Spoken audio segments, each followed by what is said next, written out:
Hiya, welcome to my channel. I don't know whether or not you have noticed, but when I first started sewing, I didn't know what a PDF pattern was, and nobody really talked me through it. It was just basically sort of wing it and learn it all myself. So I thought today I would go through what's a PDF pattern and how to put one together. A lot of people have been asking me what was the first thing that I found out that really helped me on my sewing journey, and I will say that it was definitely the differences between patterns. You know, I didn't really realise that I was already doing it, but it's so hard to explain. I was working with PDF patterns before knowing what one actually was. So I went to a little sewing class where the pattern was provided. We did a lot of sticking it together, you know, to create our pattern, but it wasn't really explained to me what it was and where it came from, what we were supposed to do with it. So I thought I'd quickly just go through, and again, I say quickly, I don't know how long it's going to take me because I waffle on. I thought I would go through the different pattern types that you can get. Now, when I first started sewing as well, I bought a lot of sewing magazines because I really wanted to have a play with patterns. I didn't really want to buy the patterns, so I was playing with a lot of the sewing patterns that you'd get free with the magazine, which look like this. Now these are the normal tissue patterns. So the pieces inside here are big, and they come in, this one's already been cut out. So they come in big sheets of this stuff. And then you basically, you either trace it, which I would advise if you're new to sewing and you don't know what sizing and stuff you need to go for. So you trace your pattern out and end up with something like this. So this is this is one of the bodice pieces. So this is the bodice back. And then this will be your skirt piece.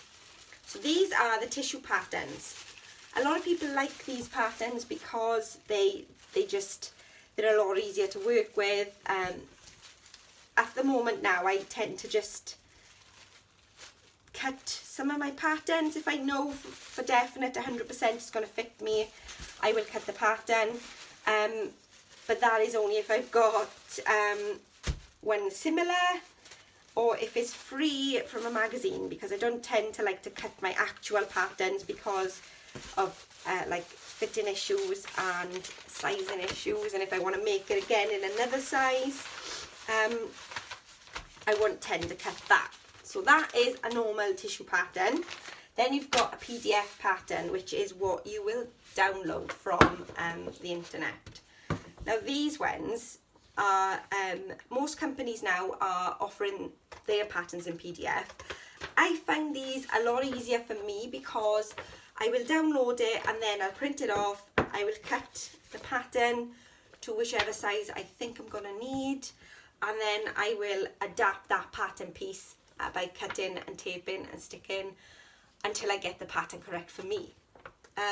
These are a lot easier to work with, but again, it's whether or not you've got the facility to print them, the patience to stick them together and cut them out.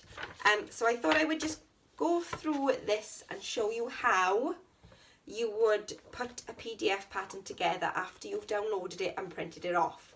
So it comes like this, and normally the pages will be numbered, so you've got like page 1, page 2, so on.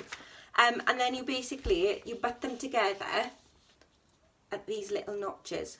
Let me see if I can see. So you've got 1 and 2. I don't know if that's going to come out the right way, because I'm kind of doing it backwards.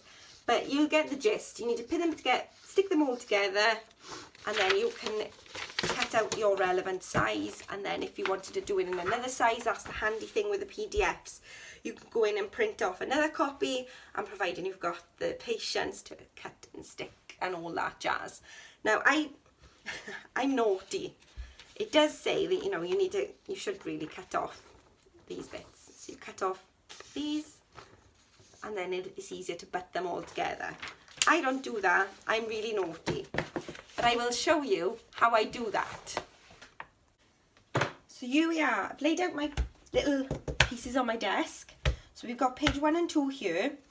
And what I normally do is I'm supposed to cut off these bits to make it easier for yourself, but I do this, and I know you're not supposed to, but I find it a lot quicker for me.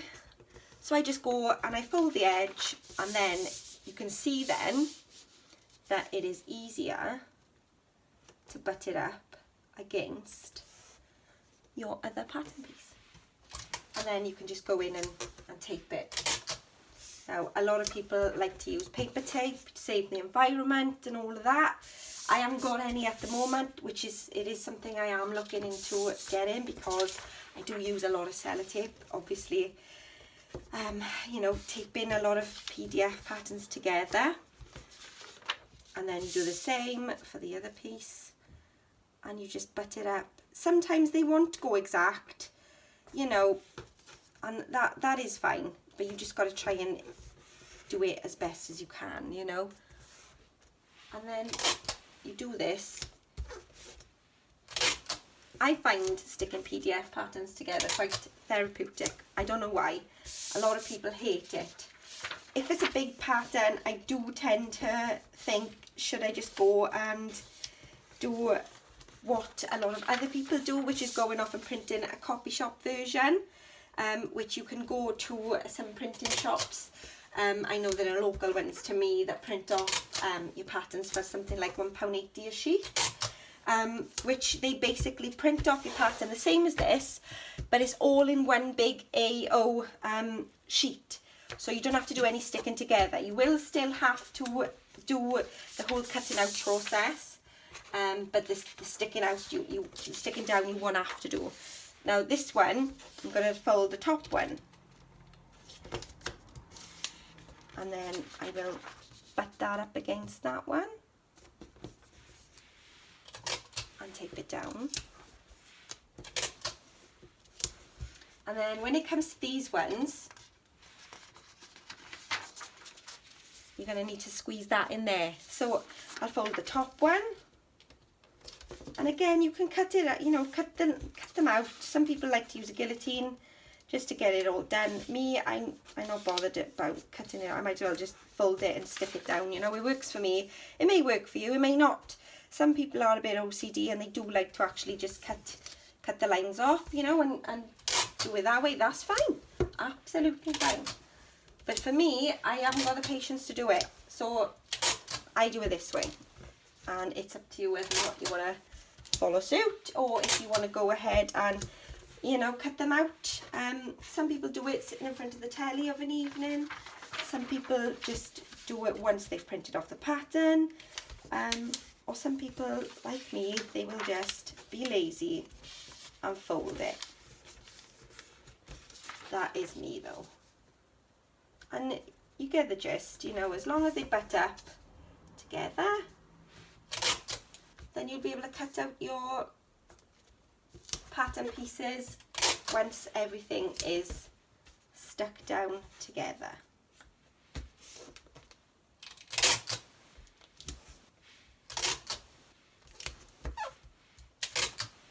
It's really handy having a sellotape dispenser or a paper tape dispenser when it comes to this, because you do need to have your hands free. Right, so as you can see, I have stuck it all together, and I've basically ended up with a big sheet of pattern pieces similar to what you will find in the envelope of the normal tissue paper patterns. Now what we need to do now is actually cut out the pattern pieces. So it's up to you whether or not you want to cut out the biggest pattern piece, so you can keep this for reference and then trace the pattern size that you need, or if, like me, you don't mind reprinting it off and doing it for another size, then you can just go ahead and cut off the size that you need. So each line represents a size. I'm just going to see if you can see that. So we've got 2, 3, 4 to 5, 6 to 7, 8, 10 to 12, 13 and 14 years. Now this pattern is a free pattern that I downloaded from Life So Savory. I think that's how you say it. And it's basically just a boy's t-shirt. So it's got the option for long sleeves as well as a short sleeve.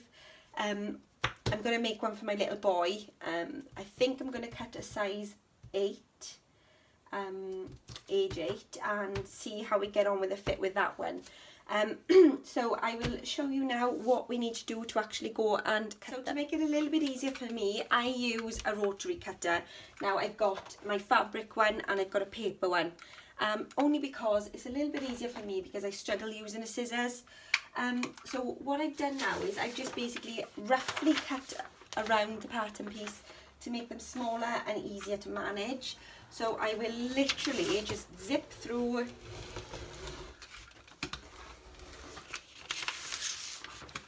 pattern pieces just to make it that little bit easier to manage and to show you guys. So I'll pop that out of the way a minute and I will just go and cut this one. And again, I look really awkward at the minute because I'm trying to show you guys, as well as the fact that I don't have very good hands when it comes to cutting. But it doesn't stop me sewing. There are no excuses. No excuses.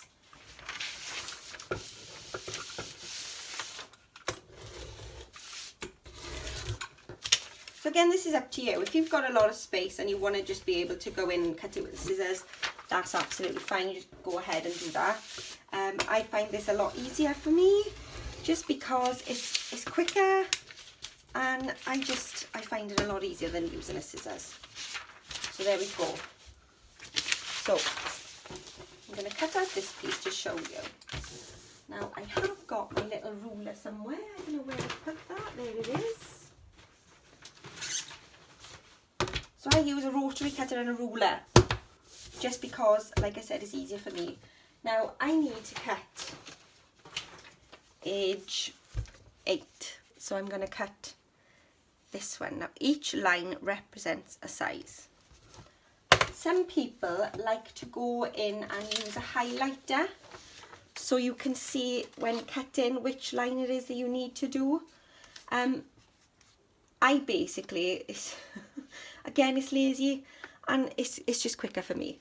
So I will count 1, 2, 3, 4, 5. So I need age 8.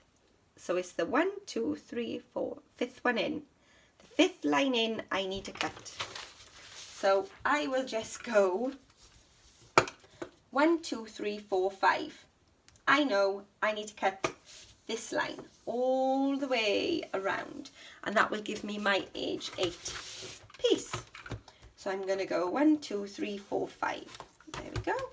So I'm just going to go and cut in, or cut out, my little age 8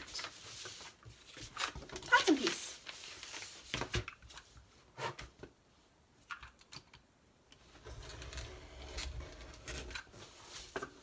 Just because it's easier to do it this way for me. But again, you know, it's up to you. It's all personal preference. This blade is a little bit blunt. What I tend to do is, the rotary blades that I use for my fabric, when they are too blunt for fabric, I will change them over to my paper rotary cutter so that I'm getting the full whack of use out of it. 1, 2, 3, 4, 5. So I know I'm going to do that one. Just going to cut that bit there. And then I'm going to go 1, 2, 3, 4, 5. And cut that bit like that. 1, 2, 3, 4, 5. You haven't got to keep counting because you know some lines are really easy to see, some lines are not. So the counting method does work for me when it's not easy to see. This one is not so bad because the lines are quite different.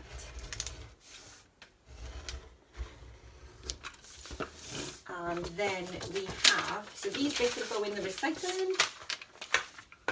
So then we have our shirt front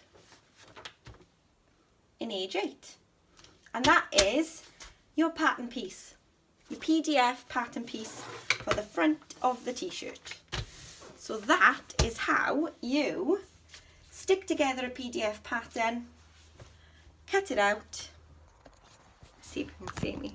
So that is how you cut a PDF pattern out after you've stuck it all together, and it is basically as easy as that. Hope this helps.